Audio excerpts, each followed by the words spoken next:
Primero te pregunto, ¿cómo está la seguridad hoy en la provincia? Primero tenemos que saber de dónde venimos. Sí. Nosotros cuando asumimos el 10 de diciembre del 2019, lo primero que hizo por unanimidad la Cámara de Diputados y la Cámara de Senadores de la provincia de Buenos Aires, declarar a la provincia en emergencia de seguridad.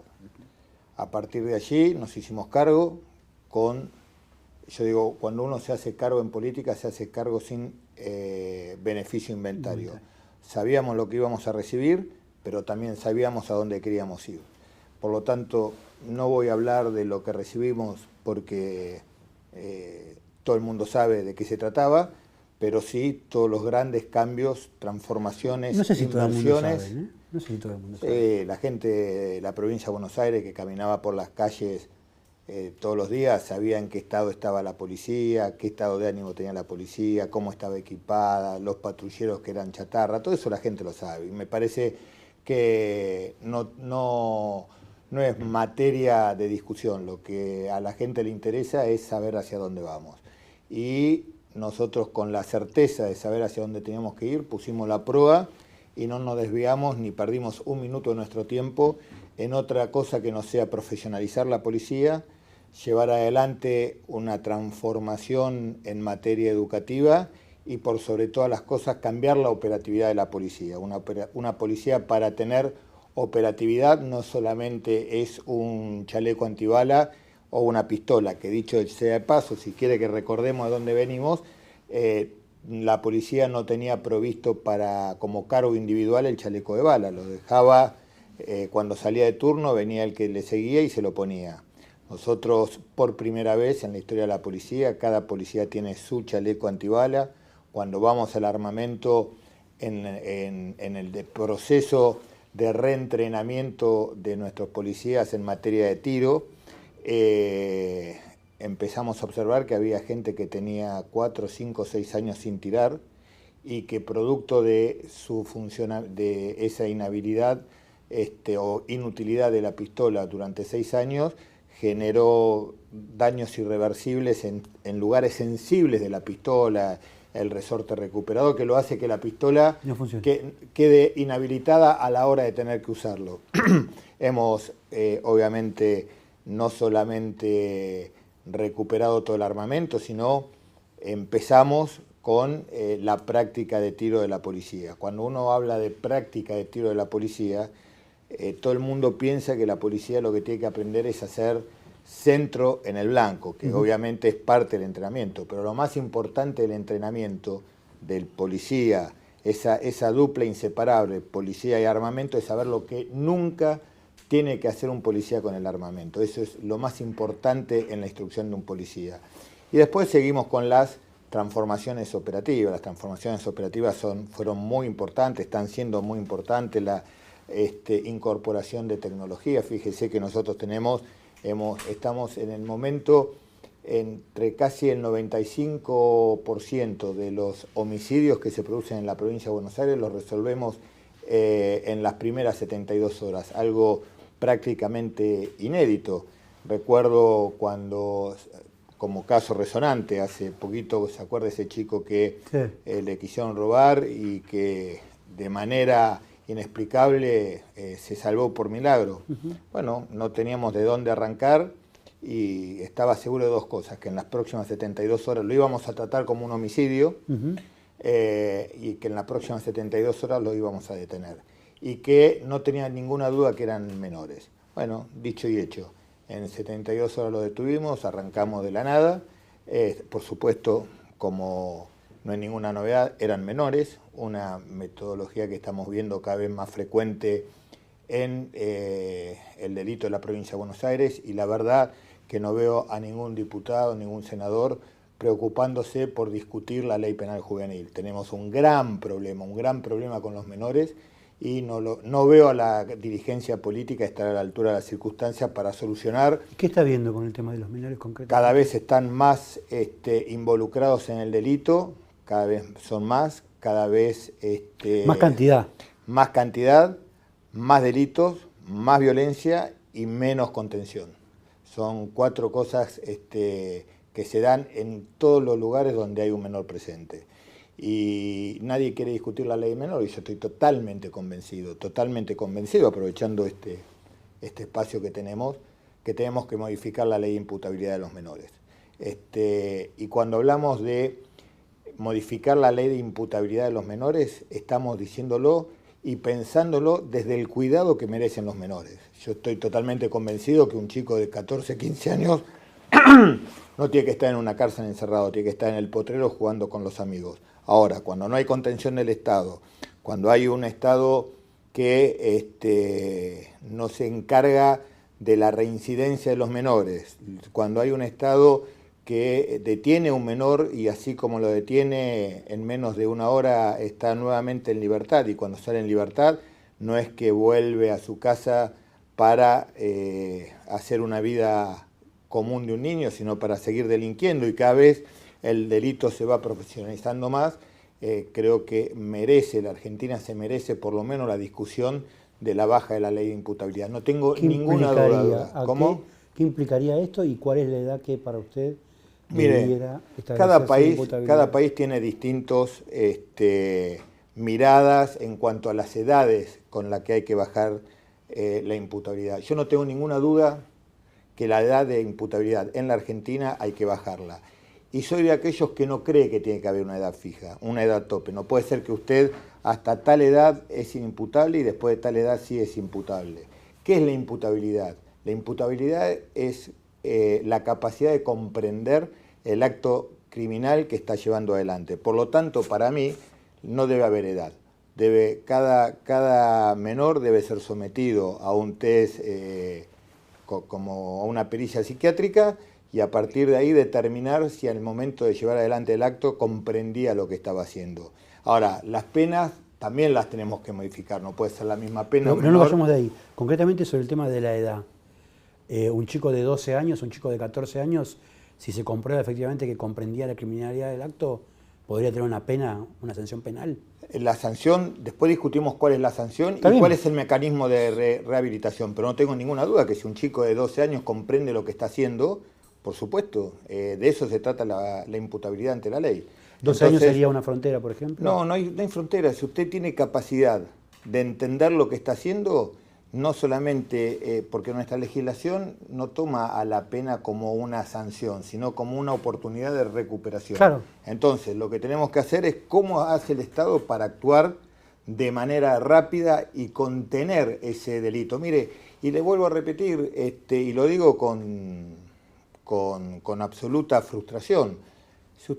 Nosotros tenemos un mapeo de los menores, de los barrios, tenemos lo que hemos avanzado en materia de incorporación tecnológica y vincular los delitos y vincular con el área sociológica nuestra. Mire, por distrito usted tiene entre 200 y 300 menores que son conflictivos para cada uno de los distritos. Me va a decir que un municipio no se puede, que un Estado no puede encargarse de resolver el problema de 300 menores en un municipio que son los que roban, entran al narcotráfico. ¿Por qué? Porque como abusándose en su inimputabilidad, los narcotraficantes los toman como mano de obra, porque saben que hay una complicidad, a veces por necesidad, de algunas familias que se hacen o que no lo quieren ver.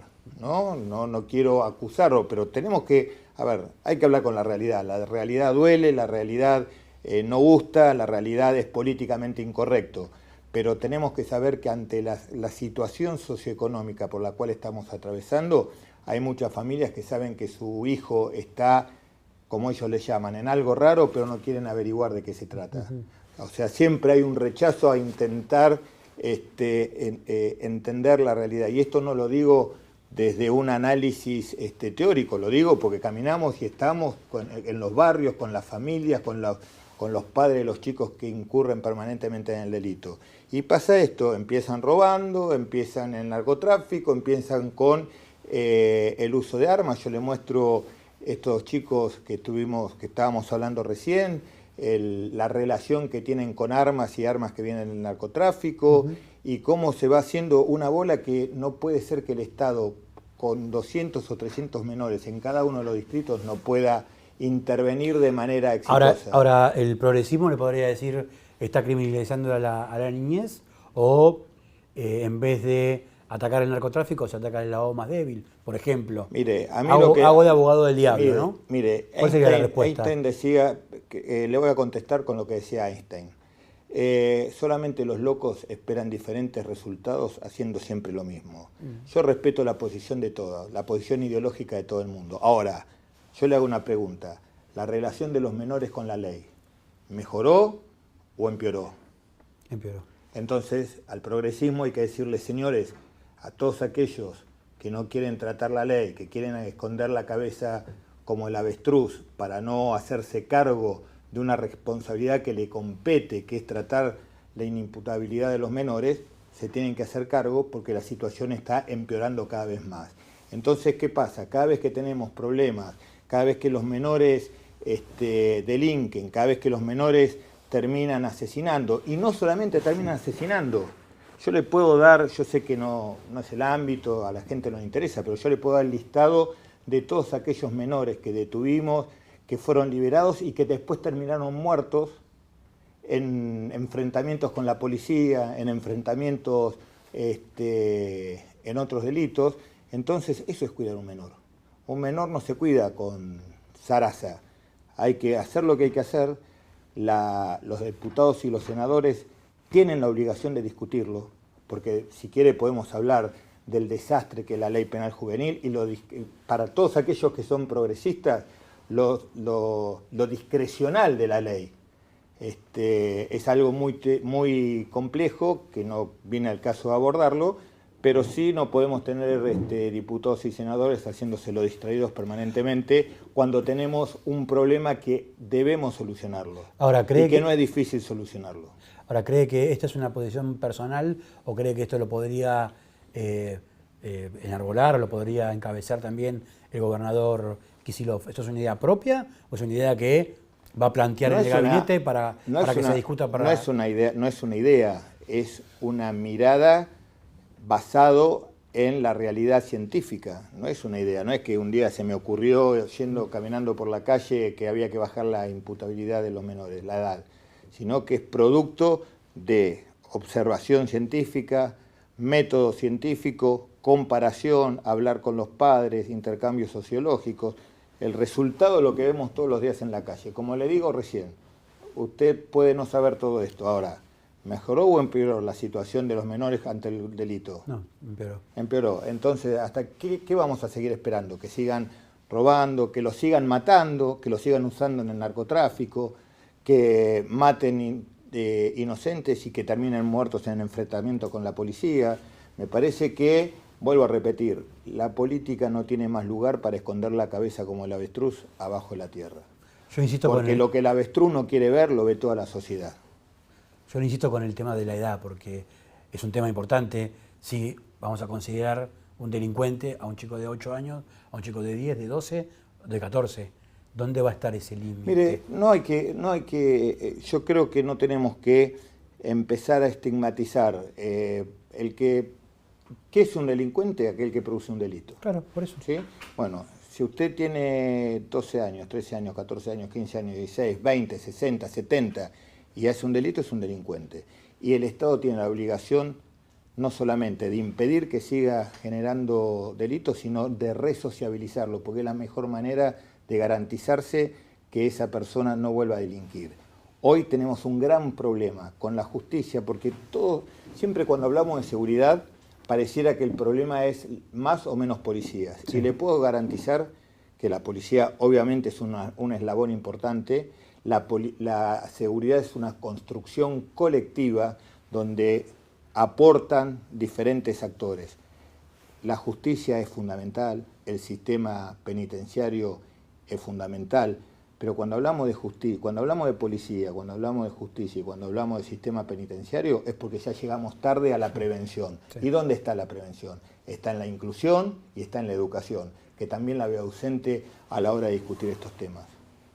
¿Falta compromiso? ¿Falta decisión política? ¿Qué es lo que falta? Yo creo que nadie quiere hacerse cargo ni nadie quiere abordar un tema tan sensible, delicado, y falta comprender, falta caminar mucho en la calle para entender en la situación que estamos. Porque hay sectores kirchneristas que van a decir que usted es un facho, que usted es la mano dura, o, ¿sabe? ¿Los conoce? Sí, también conozco muchos kirchneristas que decían lo mismo que yo, que decían lo mismo que usted, que yo soy un facho, pero cuando tienen problemas son los primeros que llaman para que vaya la policía. Entonces, una cosa es decir, otra cosa es hacer. Yo tengo la responsabilidad de cuidar a los bonaerenses. Y en ese sentido, digo no solamente lo que me parece, sino lo que mi obligación como científico me hizo abordar para entender por qué vía tenemos que ir para solucionar un tema que estamos todavía en las puertas de poder solucionarlo de manera completa. La sanción, la pena, ¿cuál después sería? Después discutimos la sanción. Porque le van a decir, vas a llenar las cárceles de pibes. Después discutimos la sanción y después discutimos cómo debe ser la resociabilización.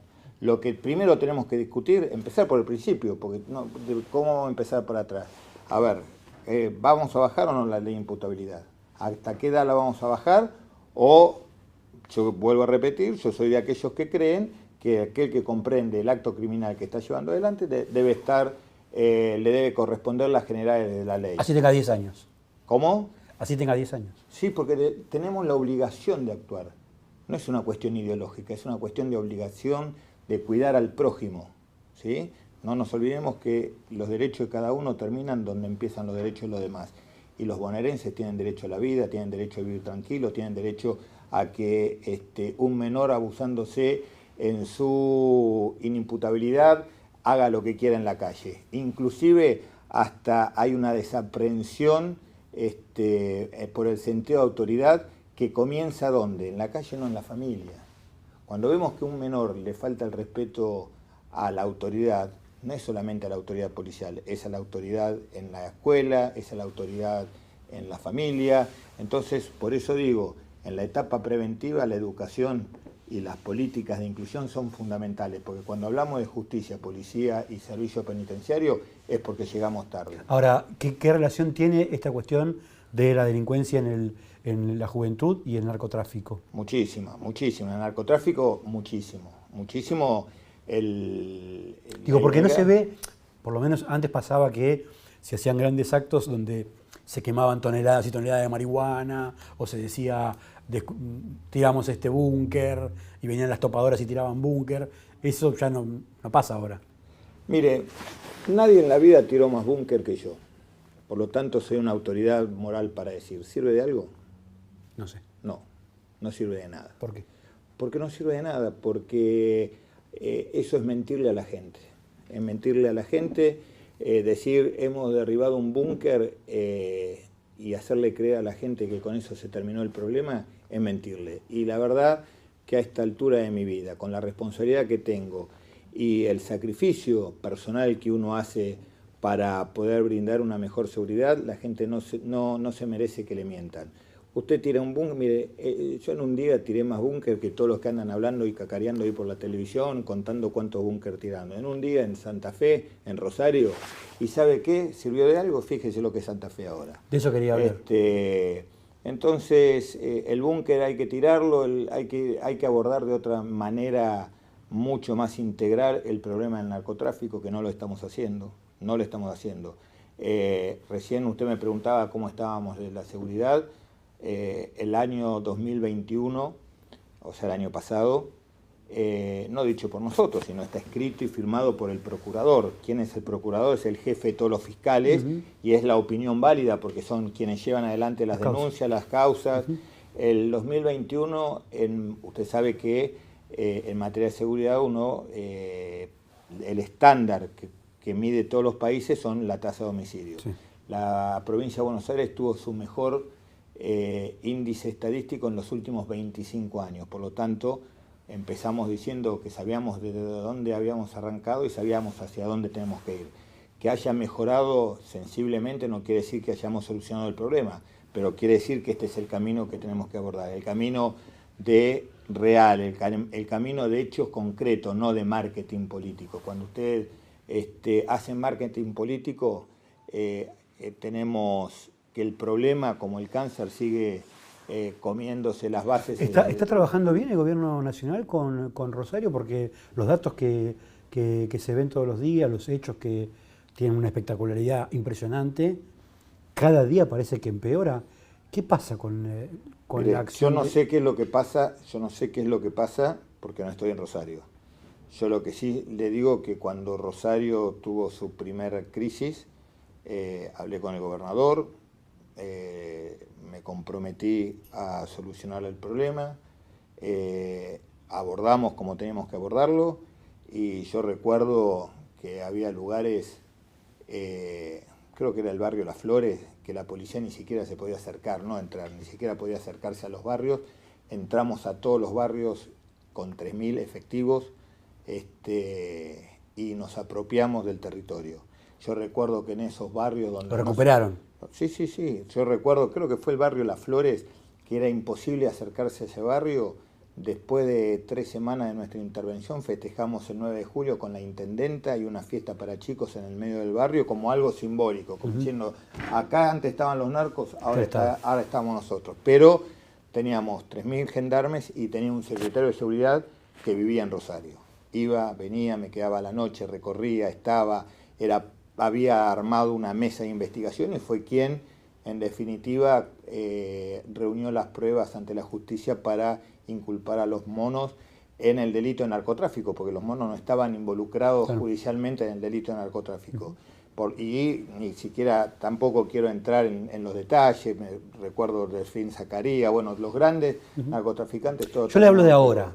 Ahora tengo una idea. Los datos. Tengo una idea de lo que pasa. Lamentablemente, las 2 o 3 veces que fui a Rosario a allanar y traerme detenidos narcotraficantes que estaban en Rosario y traían droga a Buenos Aires, lamentablemente no vi un operativo como el que nosotros teníamos en aquella época. ¿Falta policías o falta decisión política? Me parece que falta, no es una cuestión de, nadie encuentra en la vida lo que no sabe que está buscando. No es cuestión de llevar, no es una cuestión numérica, ni una cuestión de calidad, es una cuestión de saber qué es lo que tiene que hacer. Y me parece que no veo una cabeza directriz que sepa exactamente qué es lo que tiene que hacer para darle fin al problema de Rosario. Le hago una pregunta que enlaza la segunda parte del reportaje, que es ¿la gestión de Patricia Bullrich para usted fue una buena gestión? ¿Cree que fue una gestión que, por ejemplo, en la lucha contra el narcotráfico tuvo algún resultado? Porque es uno de los temas que se plantea en la campaña, ¿no? Si yo le digo lo que pienso, seguramente me va a decir estamos en campaña. Entonces yo le voy a hacer preguntas y usted responda. Cambiamos. Vamos a hacer. Usted haga la evaluación. Cambiamos el rol. Yo recuerdo primera conferencia de Patricia Bullrich. Vamos a terminar con los piquetes en la ciudad de Buenos Aires. Sí. Presentó un plan, un mega plan anti-piquete en la ciudad de Buenos Aires. ¿Funcionó? No. Usted lo dijo, ¿eh? Bueno. Recuerdo que dijo, los barra brava se acabó. Ahora se terminó la violencia en el fútbol. Recuerdo el partido River y Boca que iban a hacer con público y en ese momento le dije, me parece que se están equivocando. La ministra Bullrich públicamente me dijo, quédese tranquilo, doctor Berni, y aparte lo invito a ver la final. ¿Dónde fue la final? No me acuerdo. En Barcelona, ¿se acuerda? Ah, sí. ¿Lo solucionó? Evidentemente no. Recuerdo que hablaba de narcotráfico, que el problema del narcotráfico era que la Argentina no tenía radares, que la Argentina era un colador y que eso se iba a solucionar con radares. ¿Cuántos radares puso? No lo sé eso. Ninguno. Entonces, no solamente no puso ninguno, sino que se desmanteló el sistema Simbica. ¿Qué era el sistema Simbica? Era un proyecto que comenzó con Néstor Kirchner y que comenzamos a fabricar en el INVAC, radares de tercera generación, que eran prototipos en el mundo y que ya habíamos empezado a colocar en los lugares más importantes. A la llegada del gobierno de Macri, al igual como lo mismo que pasó con el Plan Cóndor, desmantelaron el Plan Simbica. Era inaceptable que la Argentina pudiera tener tecnología en materia de radar de punta. Después dijo que el problema del narcotráfico era que no había ley de derribo y que cuando ella fuera ministra con la ley de derribo se acababa el narcotráfico. ¿Firmó la ley de derribo? Sí. Creo que no. Sí, la firmó. ¿Cuántos aviones voltearon? No sé. Ninguno. No sabe porque ninguno. Ah. Me lo está contestando todo usted, ¿eh? Ujú. Yo no hago ninguna apreciación. Después decía que el narcotráfico se iba a solucionar llevando el ejército a la frontera, hicieron el anuncio, hicieron los decretos. ¿Fue el ejército a la frontera? No fue. ¿Sabe por qué? Porque el mismo ejército sacó comunicado diciendo que no tenía plata para ir a la frontera. Después recuerdo que decía que la frontera era un colador y que entraba y salía cualquier persona, que eso ella no le iba a permitir. ¿Se acuerda de Samir? Samir, sí, me acuerdo. ¿Se acuerda que Samir se fue del país en una canoa? En una canoa, sí. Todavía lo están buscando. Sí, sí. ¿Funcionó? No. ¿Y entonces cuál es el balance? No sé. ¿Cómo que no sabe? Usted mismo me... No me corresponde No, bueno, usted tiene que... Usted es un ciudadano, las preguntas usted, que me usted tiene que hacer... Yo le doy una guía para que usted saque su propia conclusión. Es humo. Eso lo dijo usted. No, le pregunto. Yo le doy una guía para que usted saque su propia conclusión. Ok. Vamos a la política. Voy a entrar picante. ¿No estuvo un poco fuerte la frase esa sobre el tema de el que trajo al borracho que se lo lleve? La verdad no ofende. ¿Sigue pensando lo mismo? Absolutamente. ¿Qué significaría eso Lo que concretamente? quise decir, Sí. lo que dice la frase. Porque muchos dijeron... Me parece que no se necesita un intelecto superior para entender la frase. Lo dije, fue la frase más llana y simple para entender una situación complicada. Ahora, Tener que aclarar, eso me parece una falta de respeto. muchos interpretaron como que fue una agresión directa al presidente, ¿no? Mire, no sé lo que y atacar la investidura. No fue lo que muchos, no sé lo que interpretaron mucho. Sí. Fue lo que dije. Pero no fue un insulto al presidente. Lo digo con... Yo jamás le faltaría el respeto al presidente. Pero sigue pensando lo mismo que Absolutamente. Sería Cristina la que tendría que llevárselo. Mire, no ofenda el intelecto de los oyentes. Bueno. ¿Es kirchnerista o no es más kirchnerista? Hoy. Soy un kirchnerista defraudado. A ver, ¿qué significa eso? El kirchnerismo me defraudó y por lo tanto tomé la decisión de apartarme del kirchnerismo. ¿Tiene retorno eso? ¿Hay posibilidad de...? No es a diferencia de todos aquellos que el kirchnerismo formó y se fueron muy enojados, insultando y pidiendo que la presidenta vaya presa y que no sé cuántas cosas dijeron de la Cámpora. A mí nunca me va, yo tengo un cariño profundo con la vicepresidenta, tengo un respeto por la Cámpora, pero no comparto su metodología y me parece que el kirchnerismo se apartó de su doctrina. El mismo kirchnerismo, por ser tan pragmático, se apartó de la doctrina y de un proyecto nacional que yo lo vine a hacer hace 30 y pico de años en Santa Cruz. Porque muchos tienen como el kirchnerimómetro, no sé cómo, la medida de kirchnerismo.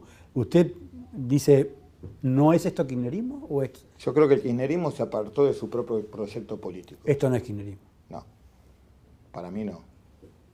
Ahora, recién hablaba de... No es el proyecto político que soñamos con Néstor y con Cristina ya por los años 90.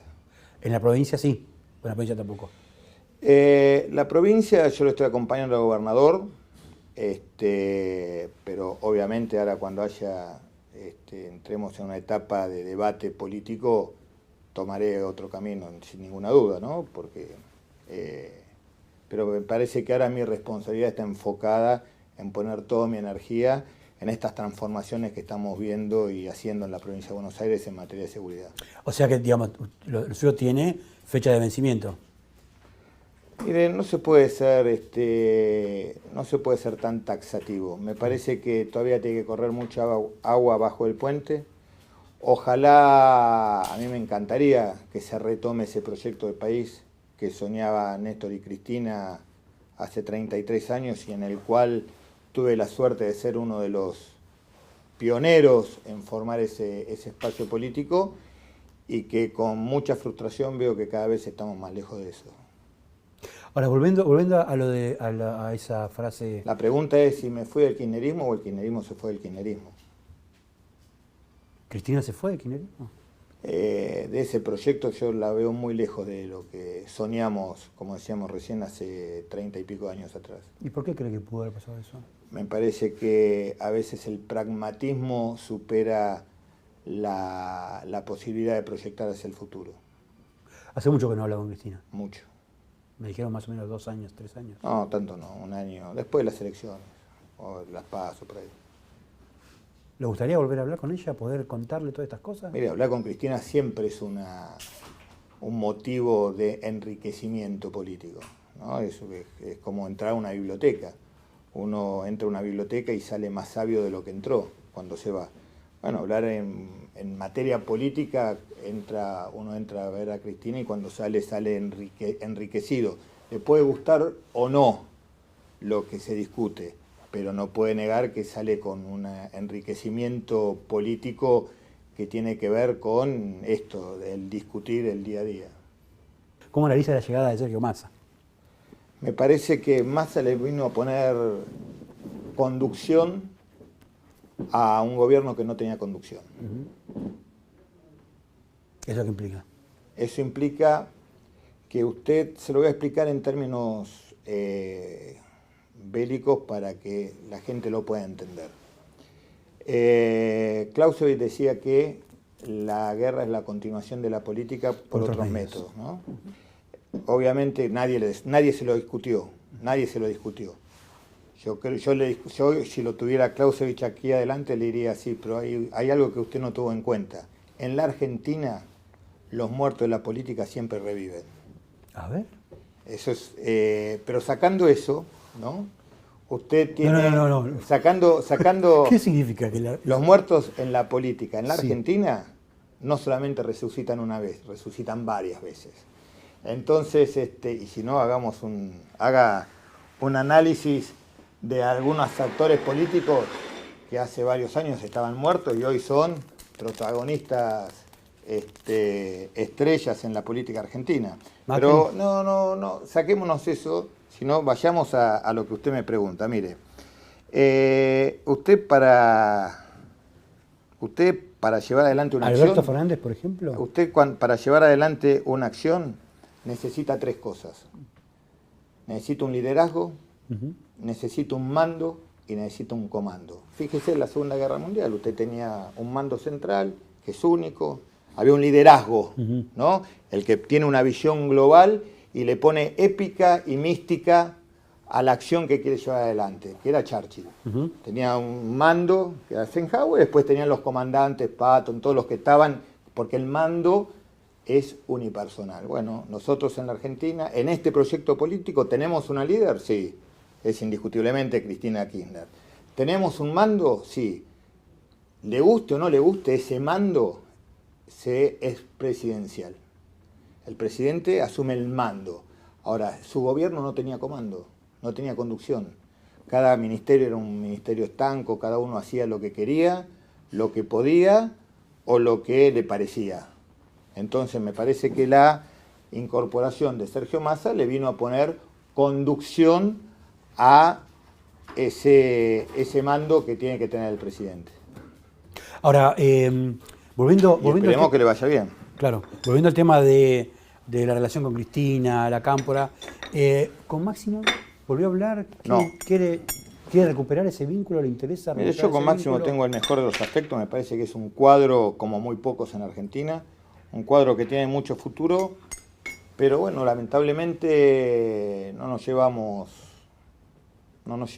hay algo en el medio que no sabemos qué es, que no nos deja trabajar en conjunto. ¿Cree que eso se puede revertir? ¿Usted haría algo para acercarse a hablar con él? Si le acabo de decir que en la política los muertos resucitan, quiere decir que en política todo es reversible. Diría alguien, nadie es tan amigo para ser enemigo permanentemente, ni tan enemigo para ser amigo permanentemente. Dijo en algún momento que quería ser presidente. Es una cuestión de querer, no es un capricho, es una vocación. Bien. Me pregunta, ¿tengo vocación para ser presidente? Sí, la tengo. ¿Por qué? Porque tengo espíritu transformador y coraje para hacerlo. Después, las circunstancias dirán si se puede o no se puede, porque no es solamente... Primero hay que tener vocación. Sin vocación, claro. No, ya ha quedado Arranca. demostrado que no sirve. Que vengan y que digan, vos vas a ser presidente y no tenés esa vocación, ya quedó demostrado que es un fracaso. Con Alberto Fernández. Quedó demostrado. ¿Tengo vocación? Sí. ¿Tengo coraje para hacerlo? Tengo coraje para hacer todas las transformaciones que necesita el país. El país necesita importantes transformaciones. Ahora, ¿le gustaría ser presidente o...? No es una cuestión de gustar. Bueno, vamos a ver. ¿Esa vocación de ser presidente la ejercería en el 2023? Todo el tiempo. La vocación se ejerce todo el tiempo. Y tiene que ver con la vocación de servicio. No es casualidad que sea médico. Es una vocación de servicio la medicina. Claro. No es casualidad que sea abogado y que esté en el Ministerio de Seguridad. Es la vocación al apego a la ley. Sí. No es casualidad que sea militar. Es una vocación por el amor a la patria. Y aquellos que juramos entregar la vida por seguir a nuestra bandera, es porque tienen una vocación irrenunciable a llevar adelante y cuidar los intereses de la patria a costa de su propia vida. Últimas dos. Detálleme un poquito eso, qué significa que cuando haya que discutir, voy a discutir mi lugar dentro del gobierno de Kicillof. ¿Cómo? Dentro del gobierno de Kicillof. ¿Usted va a seguir siendo el ministro de Seguridad hasta el último día del mandato de Kicillof? No lo sé. ¿Cuándo sería el momento de pensarlo eso?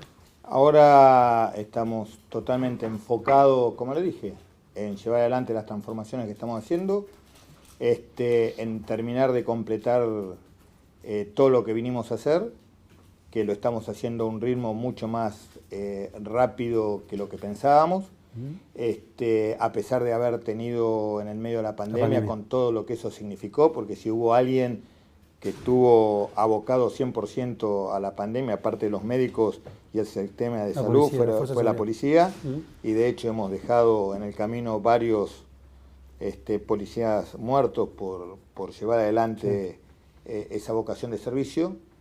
Y cuando tengamos que pensar en política, me sentaré y veré qué es lo que tenemos que hacer. Pero puede quedarse como no. Sí, por supuesto. ¿Tiene que ir Kicillof por la reelección o tiene que ser candidato a presidente? Va a ser gobernador nuevamente. Pero no porque yo tenga la bola de cristal, sino porque los bonaerenses van a decidir que el gobernador tiene que completar la obra de transformación de cuestiones estructurales que ningún gobernador antes se había animado a hacerlas. Cortita estas dos. ¿El gobierno de Alberto Fernández y Cristina Kirchner tiene posibilidad de continuar después del 2023? ¿Cree que este gobierno ya tiene perdidas las elecciones el año que viene? Mire, tan mala la oposición que en el 2023 puede pasar cualquier cosa. ¿Puede incluso reelegir este proyecto de Frente de Todos? ¿Quiere que le aclare nuevamente?